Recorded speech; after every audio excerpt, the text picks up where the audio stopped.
Welcome to another Wednesday's Word. In the book of Acts, we see claims that the church was turning the world upside down. They were preaching the gospel so effectively and passionately that they were seeing all sorts of people being converted. We get a slowed down view into a few lives when they go to Philippi. There's a rich woman named Lydia who's a merchant in purple. Back then, purple was very expensive to produce. She owned a large estate that the church met in, so she was a woman of wealth.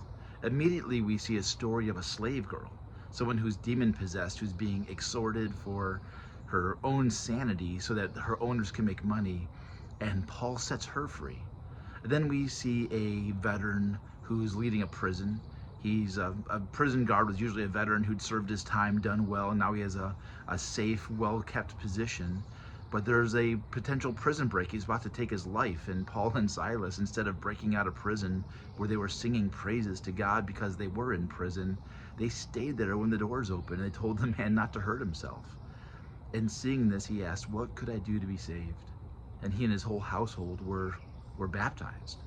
And so we see that the gospel is reaching all sorts of people, those who are afflicted, those who are being oppressed, those who are wealthy, those who are comfortable on their own terms. All of us need the gospel. And I think sometimes, especially in the sort of church that I serve, we're reformed, we're a little bit more rural, mostly white people. A lot of people have this mental image that the gospel, the church, are these white evangelicals and a certain type of people, a certain demographic. But you just have to slow down and get underneath the surface to see what the church is really like.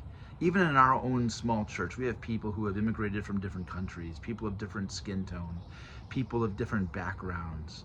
Not all people who fit the stereotype of our denomination, but people who come from a wide range, people who faced addiction and prison time, all who now are being healed in the process of getting better and seeing who Jesus is. And so when we look at the world around us, there's not a single person that we'll ever meet that is outside of the love of God, that God can't step into, that God doesn't want to be a part of his universal church. Some are older, some are younger, some of them have more tattoos or piercings, some of them are broke, some of them are afflicted, some are oppressed, some speak different languages or come from different nations. But we're all united, not around a set of likes or a political party or a fandom or any of the other shallow things that most people in our culture tend to affiliate by. We're united by the love of God. As it says in Ephesians, that we once were objects of wrath, but God, in his great mercy, wanted to pour out the riches of his goodness and grace upon us. That's what unites us, not that we've done something or have a certain demographic or we voted in a certain way, but that Jesus chose us before the foundation of the world and says, these are the people I love. That's our unity. And that's what we share with the world. And that's the message that used to turn the world upside down and needs to turn the world upside down once again. Let's be praying for that. God bless.